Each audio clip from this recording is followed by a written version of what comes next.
Yeah, it's Andrew McKinlay. Jhye, congratulations with the overnight news. Mate, you haven't picked up a manager called Jerry Maguire by any chance, have you? No, I haven't. Serious question.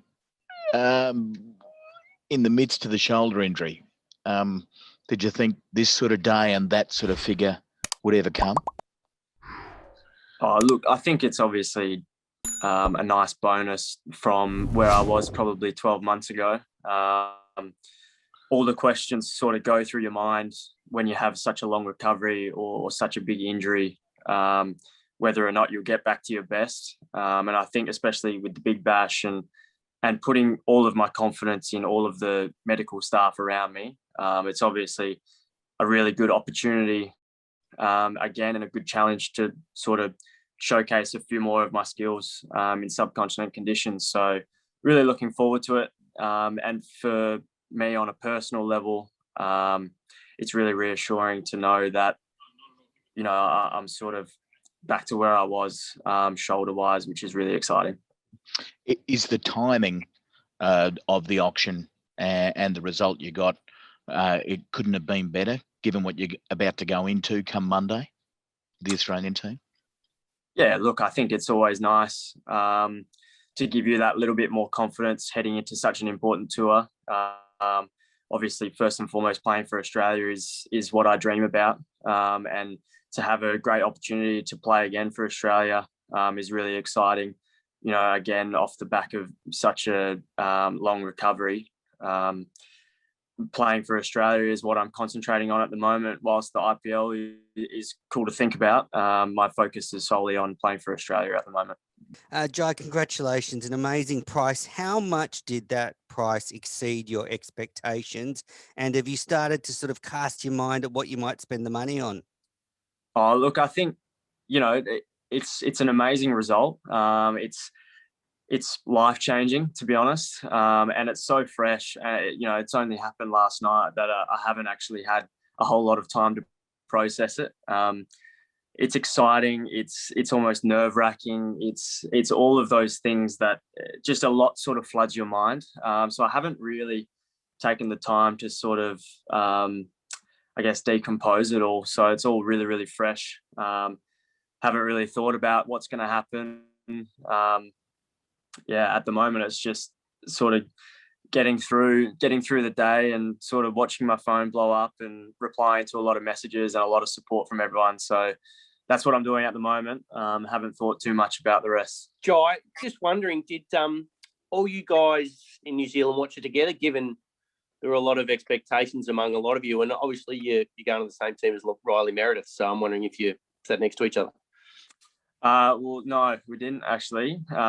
I'm not actually too sure how many of the guys watched it. I watched it. I'm thinking that might have been not the greatest idea because there was a whole lot of emotion sort of going through my mind as I was watching it. But it was certainly a new experience, especially being sort of the first auction that I've really paid attention to and sort of my first IPL experience. So, yeah, it was certainly interesting, but now, you know, loved every minute of it. But yeah, I can't really say too much for the other guys of who watched it or not. And just one final one. You said your phone blew up. Who was the first person you called and what did you say to them? Yeah, look, my partner Jess was at work, but my housemate was actually kind enough to sort of set up a phone call and sort of listen in together, which was really cool. So obviously the support coming from immediate family and my partner was overwhelming. And look, just a lot of friends messaging through, you know, extended family, a few messages from the guys here, a few messages from WA back home. So yeah, that it was just all about sort of getting back to the people that mean the most to me, and you know, they showed the most support. So G'day, Jhye. Congratulations, mate. I suppose that the downfall of Big Bucks is that there's probably a bit more pressure on you to perform. Are you ready for sort of what comes with the big money? Yeah, I think so. You know, I know it's a different sort of level, but as professional cricketers, we sort of deal with pressure on a daily basis. We know that a lot of people watch us in everything that we do. So now it's just about going about my business and trusting my game. We speak so much about trusting the process and sort of backing your routines and things like that. So I think now it's especially important to really concentrate on what I do well, what I have done well to get to this point. And for me, that's just enjoying cricket, regardless of the price tag. For me to have fun playing cricket is the way that I'm going to play at my best. So that for me now is just how I'm going to attempt to go about it, regardless of all the external noise and things like that. If I'm enjoying myself, then that's all I can ask for. Paddy, Jhye, it's Paddy from Channel 9 in Perth, mate. Congrats on a great result. You mentioned you were obviously excited about it, but did you have a figure in mind that you thought you could potentially achieve going in? Not particularly, to be honest. I think these sorts of things are very unpredictable, and I think one of the worst things that you can do is really get your hopes up and then get shot down a little bit. So I tried to stay relatively open about it. I think the worst thing that I could have done was to go in with such a high expectation and then probably not reach that. I think cricket especially is such a confidence game, and if you're sort of destroying your own confidence, then you're probably in trouble a little bit. So I certainly went in with an open mind. Didn't really have any sort of number that I was thinking of, just hoping firstly that I would get picked up at all. So that's the way I tried to go about it, just tried to stay relatively level-headed. And last one, mate, you mentioned your partner, Jess, there. What was her initial reaction once she realised you went for 2.48? And is there something that you've been eyeing off for a little while that you might want to treat yourself on? I know you say it's life-changing, but is there something small you'd like to get yourself? Again, I haven't really thought about it. It's all sort of still just sinking in. It's hard to digest at this stage. But Jess's support I've known her for so long now, her support through my whole cricketing career has been next level. She's been amazing. She's always the one to sort of bring me down and sort of keep me at a level head sort of position. She texted me last night, obviously still being at work, just saying a massive congratulations and sort of, making sure that my head was still screwed on. She's always been really good like that. So it's just nice to have people around you to sort of support you in that way. Thanks, Jhye. Good luck this week as well. Thank you. Hey, Jhye, obviously you kind of touched on the injury woes that you've had across the last 12, 18 months. Mr. World Cup, Mr. Ashes. Could you ever imagine how quickly this bounce back would be, and how proud are you of what you've been able to achieve to get this massive result at the auction? Yeah, really, really proud. But also very proud of the people around me as well. I lent on a lot of people who have had similar experiences. I sort of lent on our physio team, our doctor team, all of the medical staff back in WA and Cricket Australia. I relied on them a lot to sort of reassure me about it all, because it was such a big thing to go through.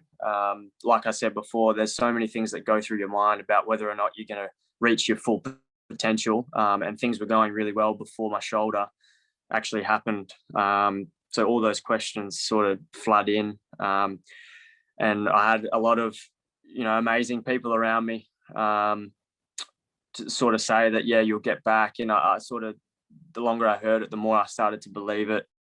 And when you believe in yourself, that's sort of when you can reach your potential. So it's been an amazing journey, but it's not over yet. There's still plenty of things to concentrate on, i.e. this Australian tour, and, potentially and hoping to make it back to Test cricket at one stage. And just quickly, did you hear from any of the franchises before the auction? Obviously, Bangalore, they went hard for you as well. That's sort of what pushed the price up. And we saw Zampa present Maxi with a cap during the day yesterday. Did you hear from any of the other sides? Not particularly. Like I said, I tried to just stay relatively open about it. I didn't want to overthink it too much. I didn't want to sort of, like I said before, get my hopes up and then get shot down a little bit. So I sort of stayed relatively chilled out about it. Didn't want to speak to too many people, and then just go with the flow. Jhye, did you actually know what you'd gone for? Like looking, watching on and trying to do the currency conversion. What was that like? Yeah, that was an interesting one. I was in a Discord call with a couple of my mates, and we were trying to work it out long before my name was called. We were trying to work out what people were going for and things like that. It can be a little bit confusing, but we got there in the end. And yeah, like I said before, the emotions just take over and you kind of forget and you double check it and you triple check it and quadruple check it. But yeah, look, it took a moment, and it's still sinking in at the moment. You know, I was scribbling on papers with nervous hands and things like that. So still sinking in, but yeah, it took a moment. Did you say a Discord call? Is that an app or something? Yeah, that's just a TeamSpeak app. Yeah, very good. And just in terms of maybe a shift in thinking, I know you said you're keen to get on that South Africa tour, and obviously you're in New Zealand. Is there more of a focus on T20 for you? You know, starting with this tour of New Zealand and with that World Cup on the horizon, is that a real focus for you? Look, I think the focus for me at the moment is just to play my best cricket, regardless of that's T20, one days or tests or Shield cricket or whatever it is. For me, it's just about concentrating on what I've got in front of me at that particular moment. Obviously, the goal for me and the dream is to play more Test cricket, but whilst I'm not picked in that squad, what's happening in front of me is the most important. And for me at the moment is T20 cricket. That's just the way it's panning out at the moment. But the dream for me is to still get back to play Test cricket. And yeah, I keep saying it, but for me to enjoy cricket is one of the most important things. Concentrating on what's happening now and just enjoy it. Hey, Jai, just sort of following on from Louis' question, a touch there. Obviously, last time you were in India, it didn't go too well for you with the shoulder. Do you sort of hope that a good IPL, though, could actually put you back towards or help your cause for a World Cup this time in a T20 format? Yeah, look, I think any competition helps. If you're performing well in any sort of competition, I think that's the best thing that you can possibly do, is just be confident in your own game and play well. Regardless of if it's with, you know, your club team back home, or whether it's with your state team or your franchise team, I don't think it really matters. I think as long as you're comfortable with your game and confident in yourself, then, you know, the performances will come. So I think it does help, you know, moving forward. But yeah, I think just have to be confident in your own game first and foremost. And just quickly, that tour, obviously before the shoulder happened, my memory is you bowled really well that tour. Like, there's not many quicks who sort of enjoy bowling in India, but did you feel like the white ball pitches over there actually suited you in some way? Yeah, I think so. I think before my shoulder, I certainly had a few variations which I like to sort of play around with, and the Indian wickets suited that a little bit. So I think it just creates a new challenge, doesn't it? The wickets over there are so different to Australian wickets that it's something different. And cricket's, you know, as a team perspective, we always speak so much about adaptability and how we can change to the conditions, and how we can change to the things that we can't control. And that's really important. Whichever team can do that first generally has the knack over the other team. So that it's just another challenge that I like to embrace. You know, cricket's all about challenges, and that's what we have to put up with. So that's what we try and do. We try and adapt. Gotcha. Thanks, mate. G'day, Jai. Just wanted to ask you about the actual auction while it's going on. You were talking about how you had all these emotions going through you. Can you talk us through that? I suppose what you're feeling every time you see, you know, they pan to a table and there's people putting up another paddle and your price is going up. Can you just talk me through, you know, the emotions, if you even remember? Yeah, well, I was looking, and I know my name came up, and I just got this wave of almost nauseousness, just not knowing what to expect. And for the first what to me felt like about 20 minutes, no one put their paddle up, and I was just one of those things where you're just like, oh no, you have no idea what's going to happen. And then sort of the first paddle went up, which was probably realistically 10 seconds or 5 seconds, but it felt like a lifetime. And then after that, I guess you just hope that it just keeps going up.